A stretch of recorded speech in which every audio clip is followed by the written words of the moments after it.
Bom, hoje a gente está aqui com o Ford Ka no 2006.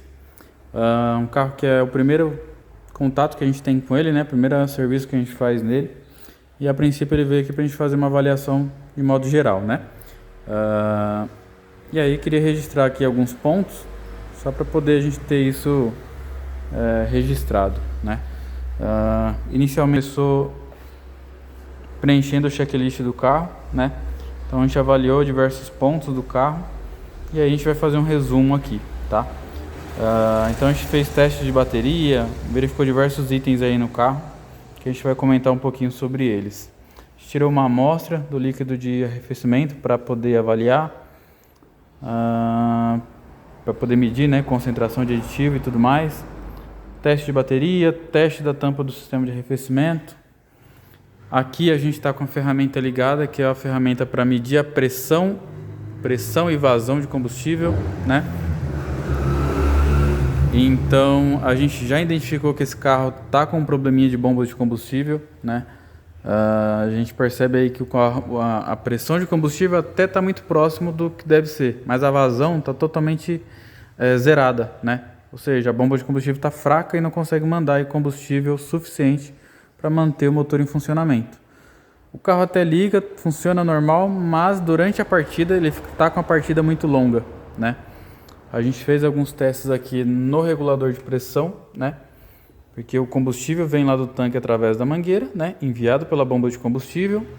Ele entra na flauta para alimentar os bicos dos injetores e no retorno dele tem uma válvula que faz a regulagem de pressão. A princípio a válvula está trabalhando certinho. Não temos problema com a válvula reguladora de pressão a princípio, mas a bomba de combustível está fraca. Então a gente nota que a pressão, eu já funcionei esse carro hoje 2 vezes, mas assim que eu desligo o carro a pressão cai para 0, né? Ou seja, a bomba de combustível permite que o combustível retorne para dentro do tanque e não é o correto. O ideal é que a linha de combustível fique pressurizada para quando você virar a chave para dar partida, o carro chega na pressão de trabalho e aí entra em funcionamento do jeito correto, tá bom? Então aqui vamos precisar substituir a bomba de combustível. Vou tentar ser um pouco rápido aqui para o vídeo não ficar tão longo. Então vamos lá, falamos da pressão de combustível. Parte de ignição aqui desse carro, dá para ver que foi revisado recentemente, então os cabos estão bons e velas estão boas. Eu tirei uma das velas, né? E não identifiquei problemas, dá para rodar mais um tempinho aí com essas velas. Bicos injetores, através do scanner, eu analisei os parâmetros do motor, também não vejo necessidade de intervenção até o momento, né? A não ser que fosse por uma questão preventiva, né? Para trocar ali os anéis de vedação e a peneirinha, mas problemas de bico injetor no momento não tem. Arrefecimento eu fiz o teste da tampa aqui, a tampa está aguentando em torno de 1 bar de pressão, né? Que é um resultado até satisfatório. O nível está um pouquinho baixo, e a concentração de aditivos está baixa, né? E dá para ver que foi feita alguma intervenção recente nesse carro, então era para o sistema estar mais limpo, né? Mas pode ser que o sistema esteja alguma sujeira e esteja aí contaminando um pouquinho o sistema de arrefecimento. Aqui a gente percebe que o cavalete, né, da válvula termostática é novo, já deve ter tido algum vazamento no passado, a gente percebe pelas manchas de ferrugem que tem aqui. E eu percebi que esse carro em funcionamento ele deve estar sem a válvula termostática que vem aqui atrás. Então a gente percebe que esse carro ele demora um pouco para chegar na temperatura de trabalho, por estar sem, muito provável, né, que esteja sem a válvula termostática lá, né? Então esse era o comentário que eu queria fazer e queria pontuar 2 vazamentos que eu identifiquei nesse carro. Um vazamento nessa mangueira e nessa conexão aí.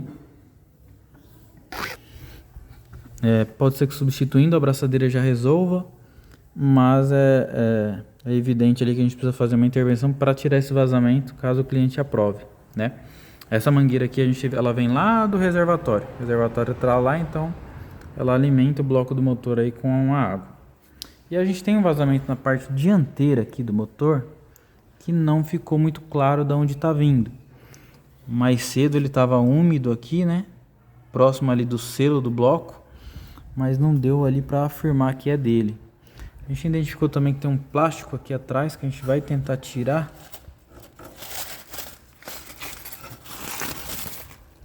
Tem um plástico que deve ter se enroscado por aqui.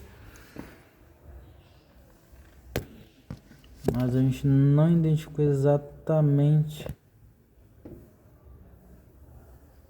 da onde que é esse vazamento. Mas a gente nota que o carro dormiu aqui na oficina hoje, então amanheceu hoje com essa pocinha de água aqui. E a gente, avaliando aqui, a gente percebe que tá escorrendo água aí de algum lugar, né?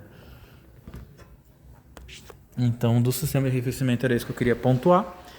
Na parte de freios, a gente avaliou o nível de umidade no fluido de freio. A princípio está aceitável. O nível do fluido também está ok. Pastilhas de freio, a gente tem em torno de 30% de pastilha. Discos de freio estão na espessura de 9,68 milímetros. A medida mínima para esse carro é de 10 milímetros, né? Então, ou seja, ele está um pouquinho abaixo da medida mínima do disco de freio, né? A gente, inclusive, acabamos de conferir aqui através do micrômetro. E flexíveis de freio de ambos os lados estão ok, né? Dá para ver que em algum momento foram substituídos, então não há necessidade de intervenção nos flexíveis. E o freio traseiro lá atrás eu não cheguei a desmontar, mas a gente percebe ali pelo nível do freio de mão que eles estão desregulados, né? O freio de mão está bem alto. E aí, em caso de intervenção, na próxima revisão de freios, a gente abre o freio traseiro e revisa cilindro de freio, lonas e os rolamentos ali. Aproveita para analisar tambor, é claro, mas é muito provável que tenha que trocar assim ali os cilindros de roda traseiro, que é muito comum aí tá com vazamento, né? Falando agora de suspensão, a gente identificou folga nos coxins de amortecedor, que é essa peça de borracha que fica aí na parte de cima. Então esse carro tem uma leve folga aqui na parte, né, do conjunto de suspensão aqui dos amortecedores de mola, para cima e para baixo, devido a esse desgaste lá no coxim de amortecedor. Os amortecedores não parecem estar estourados, né? Eles não têm marcas de vazamento. Eu não andei ainda com esse carro para ver se ele está batendo ou não, mas eu acredito que amortecedores não tenha problema. Porque a gente percebe ali até os batentes ali inteiros, né? Então talvez não tenha problema de amortecedor, a gente vai confirmar. Mas os coxins é certeza. Na parte de direção do carro, lá dentro a gente tem caixa de direção e rosqueado na caixa a gente tem um braço axial, que é essa peça onde está a minha mão aqui. Esse aqui tem folga naquela articulação interna lá. O fato dessa coifa estar rasgada também acaba contribuindo, afinal acaba que seca, né, aquela graxa interna ali da articulação e acaba oxidando, né? Então esse lado aqui do motorista tem uma folga ali no braço axial e acaba fazendo um pouquinho de barulho, né? E acaba que o carro perde alinhamento devido a essa folga lá. Os terminais a princípio não tem folga, então a princípio não precisaria de uma intervenção, mas se a gente for trocar os braços axiais, de repente já troca o kit completo e manda alinhar o carro para ficar direitinho, né? Desse lado aqui a gente percebeu que a gente tem um prisioneiro de roda aí estragado, né? Ele está com a rosca ali bem judiada. E por isso estava faltando até uma porca daqui. E uma das porcas também tá bem ruim a parte da rosca, né, interna dela. Então ela tá com uma dificuldade bem grande de entrar no prisioneiro. E a gente até percebe aí pelas marcas que ela já tá judiada, né? Depois providenciar aqui a troca de um dos prisioneiros e 2 porcas novas, né? Coxins de câmbio desse carro estão ok. Dá pra ver que já foi substituído em algum momento. Então tem um coxinho aqui e tem outro coxinho lá dentro, na ponta do meu dedo. A gente já avaliou ele, viu que não tem folga. Não tem folga assim, não estão estourados, né? Coxinho de motor também não aparenta estar estourado. Só tá um pouquinho arriado ali, ele tá meio cansadinho, mas não está estourado pelo menos. O que mais que a gente queria comentar? Falando ainda de suspensão, a gente identificou folga nas buchas do eixo traseiro. Se a gente analisar aqui o eixo traseiro do carro, então ele é essa barra, né? Essa barra aqui, ela tem um braço para poder fixar na carroceria do carro. E justo nesse ponto aqui tem uma bucha de borracha. E ela já está com bastante desgaste, ou seja, tem folga aqui e ela faz um ruído de borracha aí, bem alto até aí, quando o carro balança, alguma coisa do tipo, né? principalmente desse lado aqui, do lado do motorista. Então já era legal trocar essas buchas aí do eixo traseiro, até porque isso contribui para o carro ficar desalinhado, né? Então é legal que troque as buchas lá, troque ali os braços axiais para você ter um alinhamento correto e garantir a maior vida útil dos pneus, né? Esse carro tá com os pneus muito bons, né? Pneu zero praticamente. E aí é importante essa intervenção aí para garantir isso. Step a gente fixou aqui, a gente virou ele ao contrário, né? Que ele tava com essa parte para cima. Então a gente vai calibrar ele porque ele tá totalmente seco. E a gente esticou um pouquinho o cabo de aço dele aí para poder ele fixar legal aí.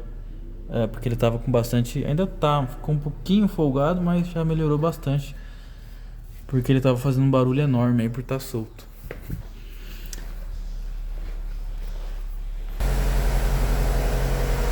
Bom, a gente funcionou aqui o carro, né, pra gente poder até monitorar lá a questão da pressão de combustível.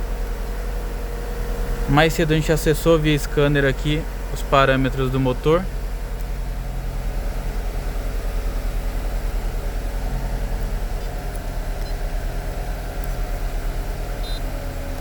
Em códigos de falha a gente só tem esse código aqui, um código meio genérico, né, que é o P1000, diagnóstico interno incompleto. Eu já tentei apagar a memória dele, mas não consegui. Para apagar a memória dele ia ter que fazer um outro procedimento, mas a princípio não tem nenhuma falha mais expressiva aí, né? A gente já avaliou aqui alguns pontos do motor, a princípio sem problemas. O que mais chama atenção mesmo no funcionamento do motor é a questão da vazão, né? Ou seja, a gente não tem vazão nenhuma na bomba de combustível, devido aí a bomba de combustível tá cansada, né? Então por essa vazão tá muito baixa, naturalmente a pressão de combustível cai um pouquinho. A pressão desse carro que depois eu vou mostrar no manual lá, mas é um pouquinho mais que 2 bar. E ela tá trabalhando aí só com 2 bar, né? Esse carro também faz um barulho muito forte ali na parte da gremalheira ali do motor, né? Entre a gremalheira e o motor de partida. Depois a gente vai avaliar lá para ver se não tem nenhum desgaste. Mas ele faz um barulho bem alto aí na hora da partida, né? Ó. Desliguei o veículo. O ideal é que a gente tivesse uma pressão residual lá, né? De pelo menos 1 bar. Para poder na próxima partida o carro poder pegar com mais facilidade. Mas a gente vê que quando a gente desliga o carro, ela já deixa cair a pressão totalmente. Então é mais um probleminha aí na bomba de combustível também, né? Eu acredito que é isso, né? Falando só um resumo rápido aqui da parte elétrica. Parte elétrica, ele não apresentou problemas aqui de parte elétrica comigo. A gente testou a iluminação, testamos alguns funcionamentos do carro aqui. A princípio não apresentou problemas. Mas a gente percebe que tem várias ligações fora do chicote original do carro, né? Então, naturalmente, você fica suscetível aí a problemas, né? Mas no momento não apresentou. Então não vejo necessidade de intervenção na parte elétrica do carro no momento, né? Embora a gente veja aí que tem ligações externas, né, do chicote original do carro. E aí você corre-se o risco, né, de problemas elétricos. A única coisa que eu notei aqui é esse fusível. Não sei qual é a posição dele, preciso ver do que ele alimenta, mas a gente percebe aí que ele já sofreu algum aquecimento porque ele está bem derretido, né? Mas a princípio é isso. É legal ter esse vídeo para registrar tudo que a gente fez, tudo que a gente validou, para poder a gente ter o histórico do carro e fazer o cuidado com ele agora direitinho, tá certo? Valeu!